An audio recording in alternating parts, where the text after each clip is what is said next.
So I'm here with Tim Caulfield. He's a professor of health law and science policy. He's an author, a speaker, and host of A User's Guide to Cheating Death. Thank you so much for being here with me today, Tim. Oh, thanks for having me on. MediaSmarts, we have had a relationship now for several years now, going way back to, I would say, pre-pandemic times, like 2019. Is that right? Yeah, yes, for sure, for sure. Yeah, and I think that was a different time, right? Things have changed so much. And I know you've been working in the field of health and science misinformation for many years now. And I'd be curious to know what sort of changed since you first started focusing on this topic. Oh my gosh, where do I start? So much has changed. First of all, it's gone from kind of being a fringe topic, right? Oh, it's interesting. You're looking at misinformation and the role of pop culture. Oh, that's kind of fun. And I'll tell you, it's not a fringe topic anymore.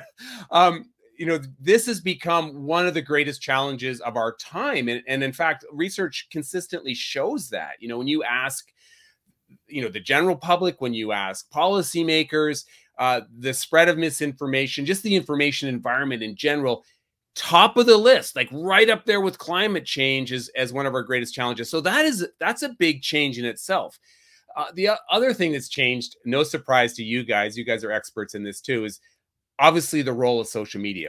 You know, it always played a role as soon as it came on the scene, but now it's just dominant. It's just dominant, the degree to which misinformation is spread.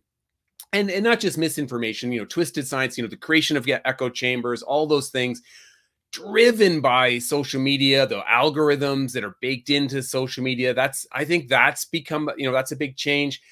Also, you know, and maybe this is just my worldview, the degree to which rage and anger is now part of the discourse. And I do a lot of research on in health, and you know, it wasn't always there, and now it again has become a dominant driver, and that'll bring me maybe to the last. I'll say two more things.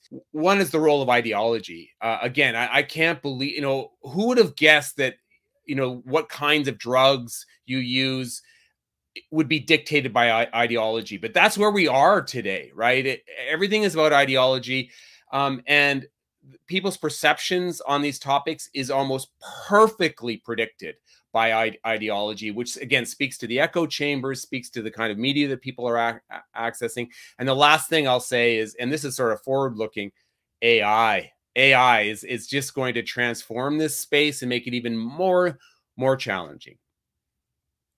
Yeah, there's a lot to unpack in all those three things that you said. And the first thing I want to touch on is that idea that conspiracy thinking used to be this fringe sort of thing, right? It would be, you know, my uncle, you know, he's a conspiracy theorist. And now it feels like engaging in at least some kind of conspiracy theory thinking has become far more mainstream. Would you say, you know, in your knowledge and experience, that is, you know, largely due to social media?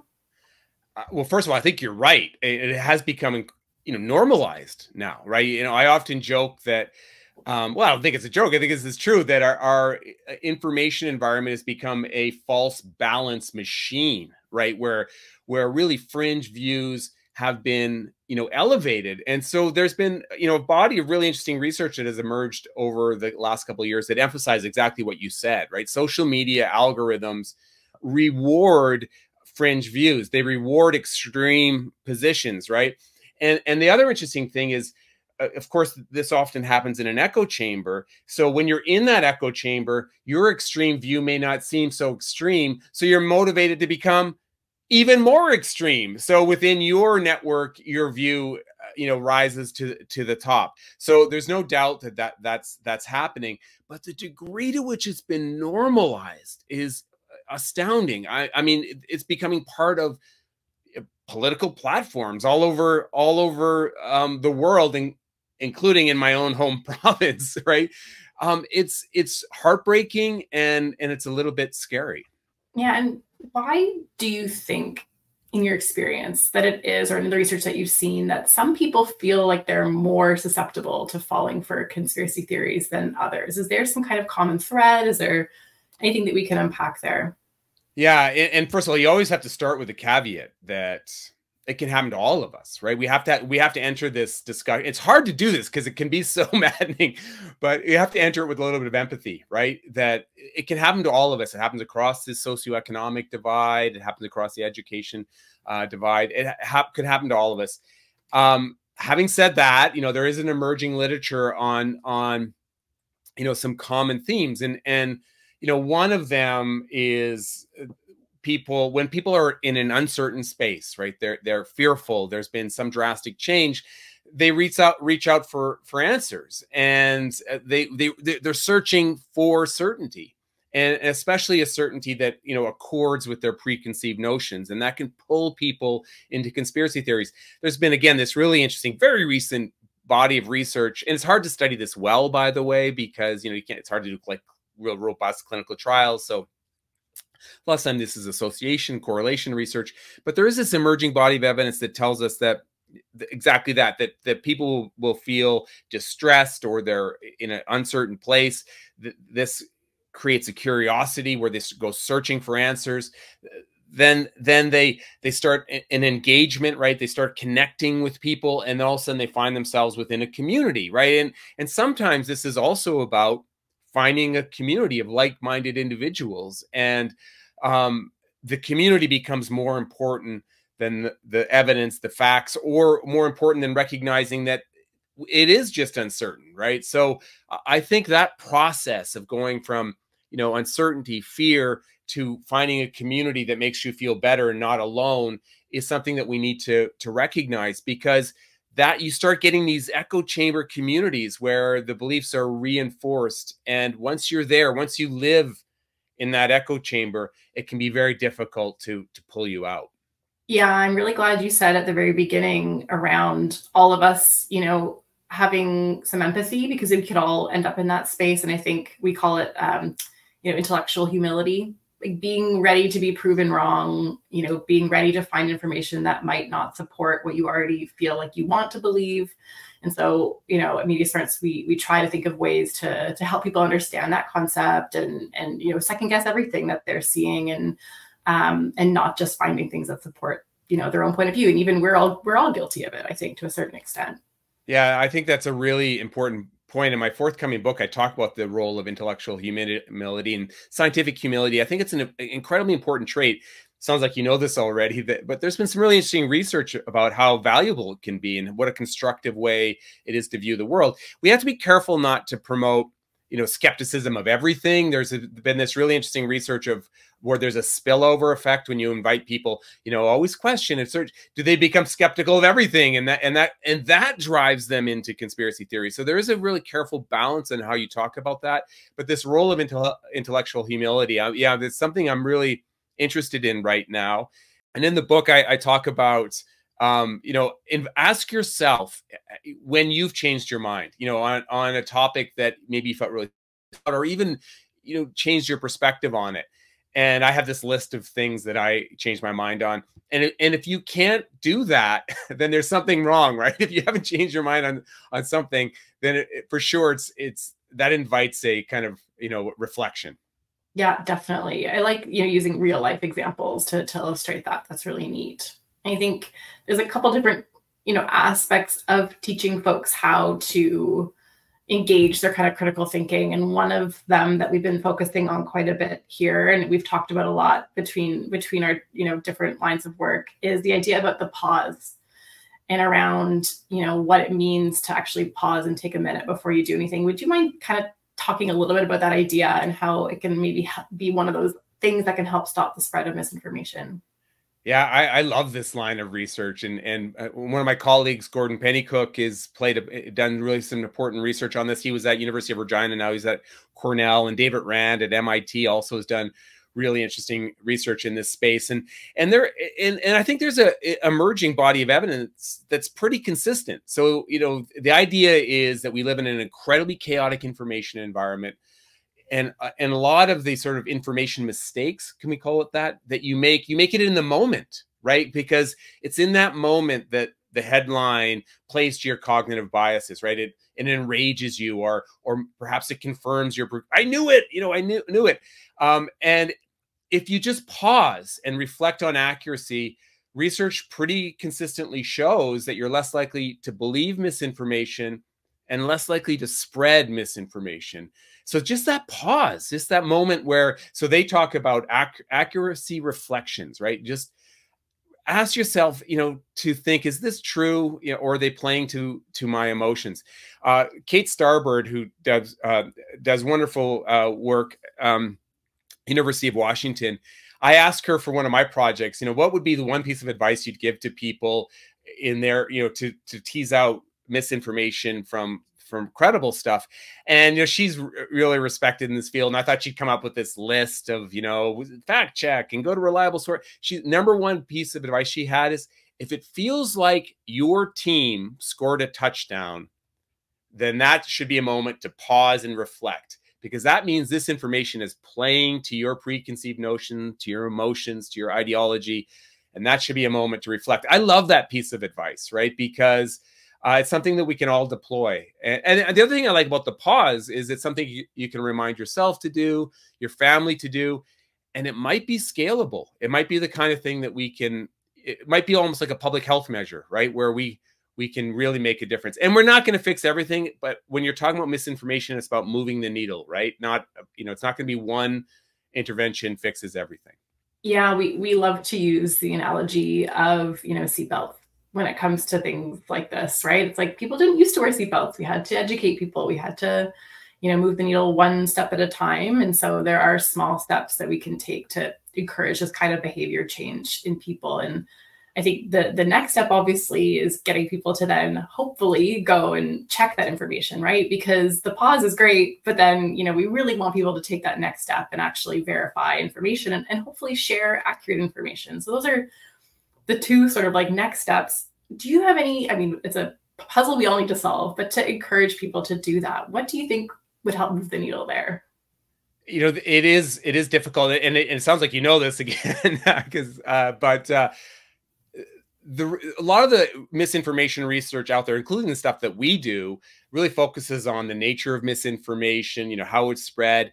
And we need more research on that, on the behavior change, kind of what you're talking about, right? So how do we get people to engage with the reliable information and share that? I think it's a real challenge. So one of the things I recommend is what we already described, that pause. And the other thing is to invite people to check multiple sources and to have a degree of patience to allow a consensus to consolidate around a topic. And we saw that with, obviously with COVID, but we saw it with, the conflict in the Middle East, how important it is to pause and have patience and wait for a reasonable consensus to emerge on the facts. So I think those are important tools. But I also think we need to create reliable information that people can trust, right? We need to have a reliable information environment. So this is a system problem, right? I will say, often hear about the problem of distrust, right? But I also think we need to remind people that for misinformation mongers, as I like to call them, often the goal is to create distrust, right? They spread misinformation to create distrust in order to make room for more misinformation, to sell a product, to sell a brand, or just to create information chaos. And I think it's important to remind people of that. This distrust that you're feeling might be the result of misinformation. And why that's important is because if they don't realize that, they may be less likely to go to those reliable sources that actually have accurate information. So I think that is an important element that we haven't talked about enough. Yeah, absolutely. I want to go back a little bit to your point around anger in the public spaces and around, polarization and the challenges, there. You put yourself out there a lot in the public sphere as somebody who your goal is to share accurate information and to hopefully be, a trusted source for people. But you get a lot of people coming after you. I'm curious to know kind of how you personally cope with that. That's a lot for you to handle on a day-to-day basis. Yeah, my strategy, you can probably guess what I'm going to say. I try to ignore. And sometimes I try to flip it on its head and have a little bit of fun with it and make light of it. But, it can be daunting. There are, it's hate mail, it's harassment. They email like my employers, my students. I've been sued. There's death threats. And I think we need to make sure, I'm old and jaded, but I think we need to make room for those upcoming voices, right? That when you're a junior scholar or junior science communicator, this can seem really scary. And I think we need to make sure that we have support for those voices. We need diverse voices. We need voices from different communities. We need to make sure that they have support so they feel comfortable doing that. And that includes legal support, right? So we need to make sure those systems are there and they can feel comfortable, because we need those voices. We need those voices out there. The one thing I will say, and I've seen a shift in my hate mail and my harassment. It's becoming more formalized, right? It's becoming organized smear campaigns. So I see lies spread about me all the time, every day. Like, not just like once. I see it like dozens and dozens of times every day, people spreading outright lies about me, and you see communities believing it, right? And the goal, of course, is to delegitimize voices, right? To take away the legitimacy of a voice, so to make room for misinformation. I see it every single day, and that can be discouraging, because sometimes you see it seep into more legitimate voices, right? Where people are believing or even just creating hesitancy because maybe Caulfield is paid by Big Pharma, that Big Pharma is dropping bags of cash at my door, or that kind of thing, right? Or that can create just enough hesitancy to destabilize the information environment. And that, of course, that's their goal. Yeah, and it's such a complicated problem to address because it's coming from so many different angles, right? And so whether it's, legislation or, platform changes, it can't control all of it, right? So I think your point about providing support to people working in this field is really important. But it's going to be a problem, I think, for a long time, unfortunately. I mean, so at MediaSmarts, we started a new awareness day called Digital Citizen Day a couple of years ago. And the goal really was to remind people that we all do have a role to play in our online spaces. We are all sharing and commenting. We're broadcasting information. So we do have a responsibility. And so the goal is to hopefully spread, more positive engagement and remind people that there is another person behind the screen that you're talking to, whose lives you're, affecting. I was curious to know, from your perspective, if you think a message like that would resonate, if there, is a way we can kind of drive home this message. Just kind of want to pick your brain on that while I have you. I think it's fantastic. I love that kind of campaign. And at our Science Up First, which is our digital initiative to fight misinformation, we made the conscious effort to make it positive messages. This is going to be uplifting. It's going to be positive. We're not going to pick on anyone. We're not going to mock anyone.